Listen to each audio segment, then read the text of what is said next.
Selanjutnya terkait dengan membaca hamdalah, membaca alhamdulillah juga saya kutip dari kitab I'anatul Thalibin, cuman di halaman 5. Kalau tadi tentang masalah basmalah berada di halaman 3. Di sini di halaman 5 dicetakan yang sama, yaitu cetakan Al-Hidayah juz 1. Pada qauluhu alhamdulillah. Jadi pada qaulu alhamdulillah di sini ada bahasa ilanggol, wa yanqasimul hamdu ila wajibin kal hamdi fi sholati wa fi khutbatil jum'ah.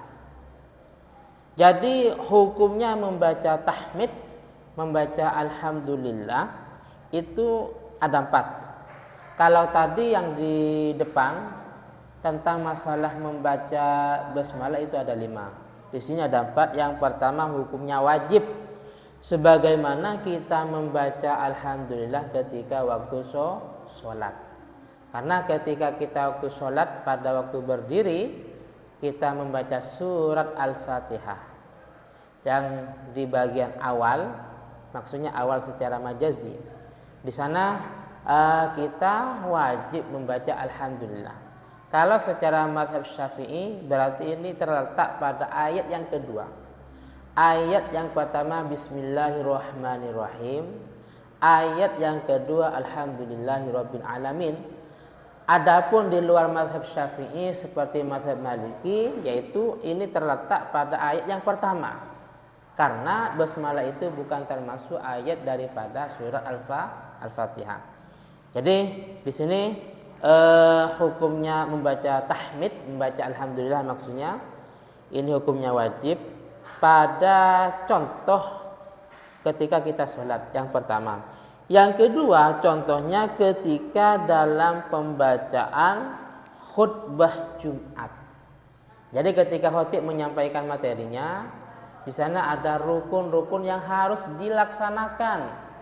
Antara lain ada tahmid, ada alhamdulillah.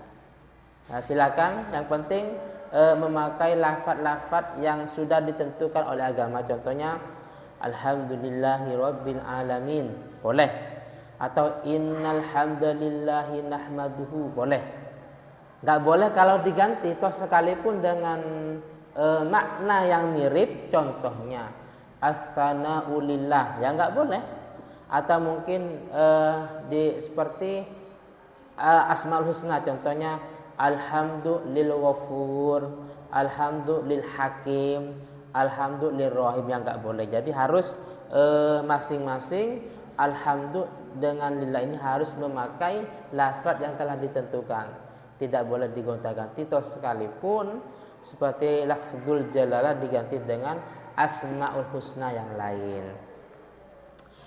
Wa ila mandubin kal hamdi fi khutbatin nikah wa fi ibtida'id du'a'i wa badal akli wasyurbi wa fi ibtida'il kutubil musannafati wa fi ibtida'i darsil mudarrisina wa qira'ati talibina baina yadayil muallimina.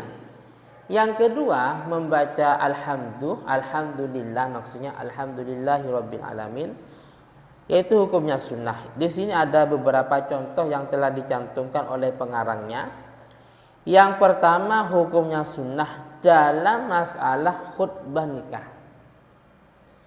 Alhamdulillahirabbil alamin umpamanya.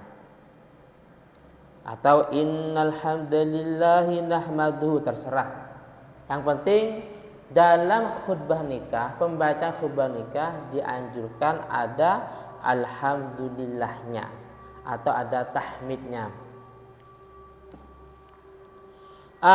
Selanjutnya wa fi ibtida'id du'a, ketika kita berdoa kita dianjurkan memulai dengan alhamdulillah, dan juga tidak lepas dengan sholawat otomatis. Contohnya alhamdulillahirabbil alamin hamdan syakirin, umpamanya hamdas syakirin, hamdan naimin, hamdan yuwafi ni'amahu wa yukafi'u mazidah, umpamanya.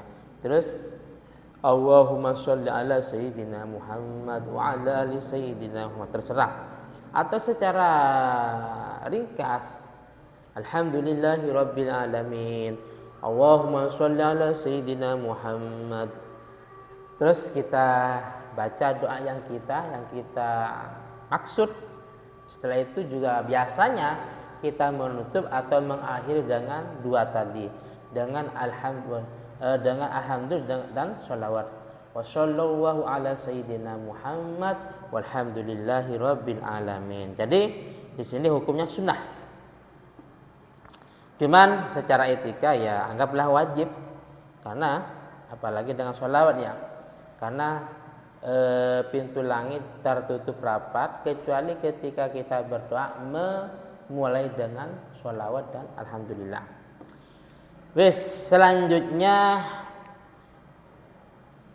wa ba'dal akli wasyurbih, membaca alhamdulillah itu hukumnya sunnah ketika setelah makan dan setelah minum. Setelah makan selesai alhamdulillahirabbil alamin. Setelah minum selesai alhamdulillahirabbil alamin. Itu hukumnya sunnah. Selanjutnya wa fi batida'il kutubil musannafah, ketika memulai kitab-kitab yang dikarang. Jadi biasanya para ulama-ulama kita mau mengarang kitab, mau menulis kitab pasti memulai dengan pembacaan alhamdulillah. Jadi beliau menulis dengan alhamdulillahirabbil alamin alladzi an'ama alaina, contohnya bi ni'amin katsirah dan seterusnya. Selanjutnya wa fi batida'i darsil mudarrisinah, dan juga para pengajar, para asatid, para guru ketika mau mengajar diusahakan, dianjurkan, disunnahkan memulai dengan alhamdulillah. Bismillahirrahmanirrahim, alhamdulillahirabbil alamin umpamanya, baru kita menyampaikan materi yang kita akan sampaikan. Wa qiraati thalibina baina yadayil mualliminah, begitu juga termasuk hukumnya membaca alhamdulillah itu sunnah dalam contoh santri murid ketika membaca di depan gurunya dianjurkan memulai dengan alhamdulillah. Bismillahirrahmanirrahim, alhamdulillahirabbil alamin umpamanya. Al-mubtada'u huwa ismun marfu'un dan seterusnya. As-sholatu lughatan ad-du'a'u. Bismillahirrahmanirrahim, alhamdulillahirabbil alamin. As-sholatu kitabu sholah wa hiya lughatan ad-du'a'u dan seterusnya. Itu sudah ada dua ya hukumnya, wajib dan sunnah. Selanjutnya wa ila makruhin kal hamdi fil amakinil mustaqdarah kal muzajarah wal muzabalah wa mahalli wada'il hajah.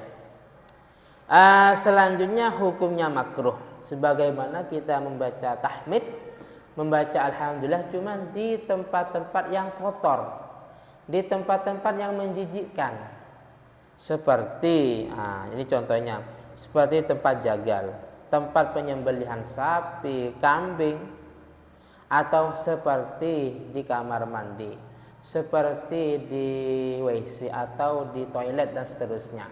Jadi membaca atau mengucapkan alhamdulillah itu hukumnya makruh. Berarti alangkah baiknya tidak usah. Adapun ketika mau wudu, mau mandi besar ya silakan dibaca, cuman jangan dikeraskan. Selanjutnya wa ila haramin, yang terakhir. Wa ila haramin kal hamdi indal farhif bil wuqu'i fi maksiatin. Yang terakhir dari hukumnya mengucapkan, membaca alhamdulillah itu hukumnya haram. Sebagaimana membaca alhamdulillah karena dia bangga dengan maksiat yang dia kerjakan, naudzubillah. Jadi umpamanya bermaksiat kepada Allah ternyata bangga, karena kebanggaan tersebut akhirnya mengucapkan alhamdulillah. Maka dalam hal ini mengucapkan alhamdulillah bukan mendapat pahala tapi mendapat dosa karena hukumnya haram. Kenapa kok haram? Karena dia membacanya karena dia bahagia, senang, bangga dengan maksiat yang telah diperbuat. Naudzubillah min dzalik.